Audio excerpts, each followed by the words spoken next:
17. Di, Ayan, kaya na-opera ka. pero meron pa silang nakita sa akin sa T4, T5 meron. T4, T5 dito yan. Bandit na. Ano eh, yung gusto nila yung nilagyan na disc o opera yun. Bakit daw? Wala lang disc? Nagdidikit. Pero inopera na, hindi pa. Hindi ko pinagawa. Sabi ko, pinili ko na lang magpa-carpal. Kasi nga, na-affect Pag sa thoracic kasi, hindi yan connected dyan. Cervical ang connected dyan. Cervical. Baka C4. Hindi. C4. Oo, kasi hindi C4, ako maliligaw. C5. Kumbaga, hindi tayo maliligaw dyan. Bali, Tandaan nyo, meron kasing E. Hindi ko nadala. Pero hindi connected sa ano. Pero yung Nakalimutan C ko connected na dyan. Ngayon ko lang naalala eh. C4, C5. Connected talaga yan dyan. Kaya sabi ko sa inyo madalas, ang kapangyarihan ng mga kamay nandito sa cervical. Yung thoracic kasi, dito sa T4, T5, more on ano ni inside na yan sa'yo. Dikit na. Kaya gusto Compression. nang lagyan ng ano, ng... Buti hindi mo pinagawa. Hindi, kasi yung... Kung tatanong ko sa iba, pero pwede Second ko opinion. mapapalize. Kung magkakamali. Correct.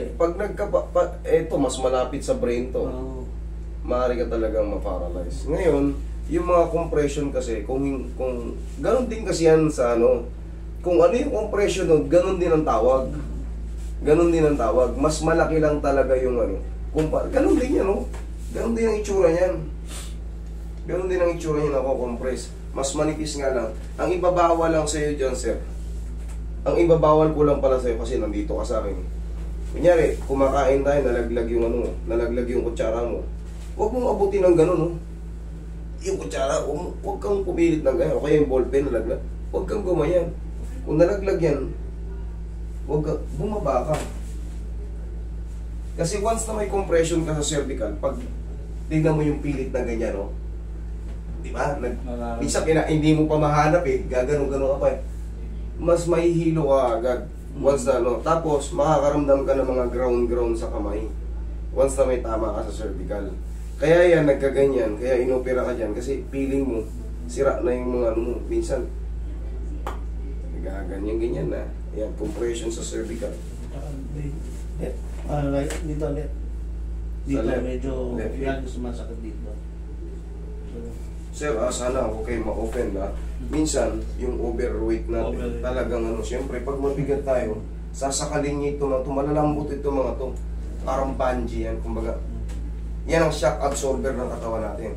Siya ang nagre-receive ng mga body weight natin. Ngayon, siyempre, pagka medyo may kabigatan tayo, mas makakatulong siyang mapisat siya.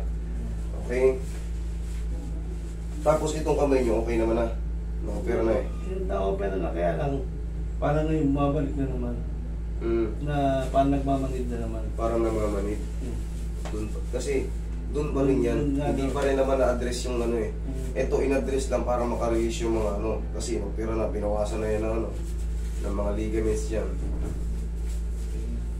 Pero kailangan lang yan. Irarab mo rin to para yung pamamanid, hindi siya magtuloy-tuloy. Sa umaga, pag-gising natin, makahiga pa tayo pero dilat na tayo. So parang nag-aabang na tayo ng pera. Ganun agad. Kaya pa kaya natin sir mag-reduce ng konti? Kahit pa unti-unti. Kasi naman pagka, no, kaya lang, pagka na-stress, na naman, Kain ng ice. nauwi sa kain. Stress eater. Ang hirap. Sa totoo lang, ako nagsasabi ako ng ano.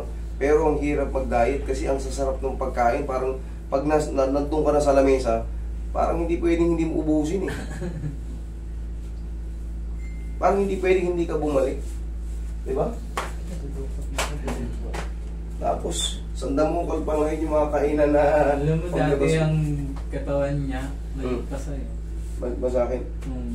Pero ako na-diet ako sa sarili ko. Nagbilyar-bilyar ako pag gabi. Nagpapawisan ako. Nagulat nga sila, pumayat ako. Pero hindi yung tuyo. Bumalik lang ako sa dati kasi dati, ganito lang talaga katawan ko. Sabi nga parang lumiit ka.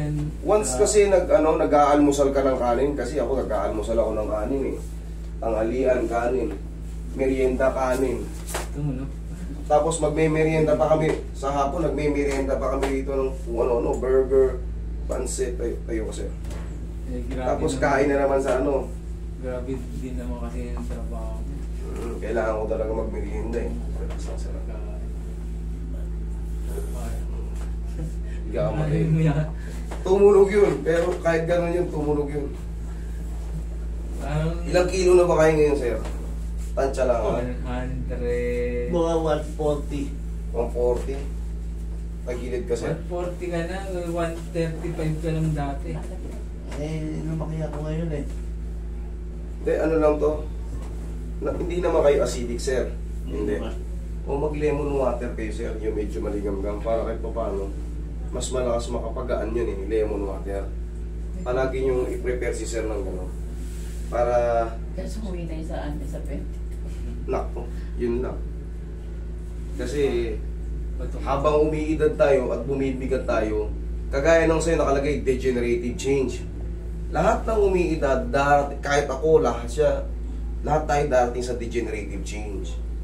Mas bibigay yung mga joint natin. So pagka mabigat tayo, mahirapan tayo kumilos,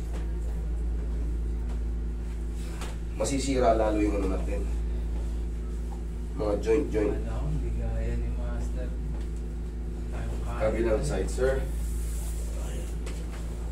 Malakas naman itong ano natin. Partida. Ang umaga. Galing dehydration pa yun si Master. Ah. Oo nga, inaano talaga tayo. Pakain ng simang ang prutas. Sinong pamplo? Ayun. Oo, napakasa. Ako yung mga sa butas. Galing ako dito, sarap ng tulog. Yun yata yung sinasabi niya sa akin, nihilig ako. Sa bagay, nalasing ako. Pag galing namin dito, yung pare ko, ayaw akong pauwiin. Nag-reunion ka mo ngayon eh. Ah? Nag-reunion ka mo eh, tagal yung nakikita.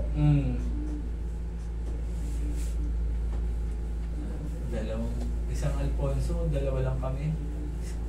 Okay na yun. Tulog ako pag-uwi. Namalengke pa ako eh.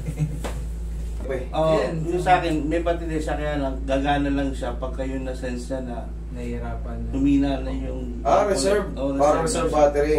Hindi siya totaling talagang tin-transplant na dyan. Kasi ang inaano ni Dr. Ako naman kasi. Ang inaano po ni Dr. Pero kasi nagpapampa. Oo, nagpapampa yung puso. Okay pa siya kaya lang may inaabot lang yung time na Pump yan eh. si 6 seconds parang bumabagal. Kaya pag inaabot na yung bago mag-6, pipitikin niya para bumis ulit. Okay, pwede pa. Tihaya ka. Tatraction kita.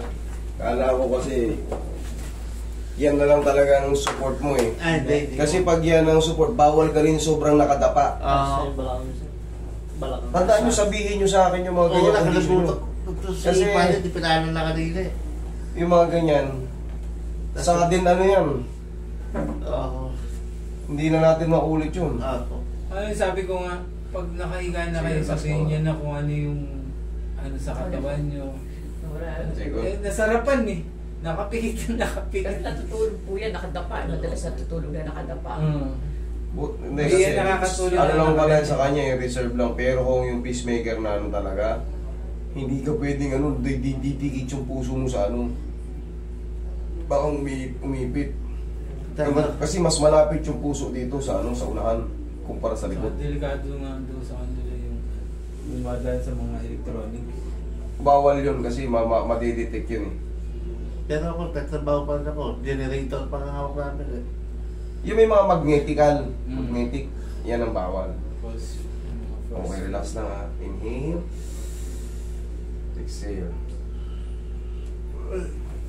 so maintenance siya ng hotel. Diyan ka lang. So, Yan. Tapos yung mga masasabi. Yan naman ang contraction talaga. Panghatak yan ang compress. Mga nako-compress kukuha. hindi na lang si Master. Akala ko nagdala kayo. Pagbalik na lang. Kaso baka magtayo na naman si Master. Hindi sa ano ako na gano'n. Sa mga, hindi prutas pagkain nga talaga. Yung mga nalamigan, medyo talaga mahina talaga yung panuno ko sa gano'n. Kaya dapat minsan i-microwave mo.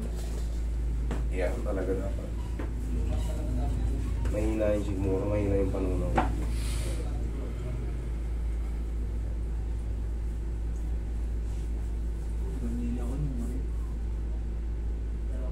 kasi yung depression. Puro alak, ginawa ko araw-araw. Sumakit yung tiyan ko, ayaw na ako painumin ng tubig eh. Sinusuwa ko na lahat. Sobrang alak. Oo. Acidic ka na. Ano? Yan sir, ganyan syrup mo. Yan. Sarap ng tunog. Oh. Parang perang ano, bagong-bago. Tapos ganyan. Oh. Rab ulit. Yan ano. Lapit ng pera to. Tama yan. Oh, nag-aabang tayo sa maga pa lang. Okay sir, check mo tayo ha. Tingnan mo may sakit na yung pigi mo. Medyo okay na. Okay. Kasi kanina, medyo lang ito eh. Ngayon nawala.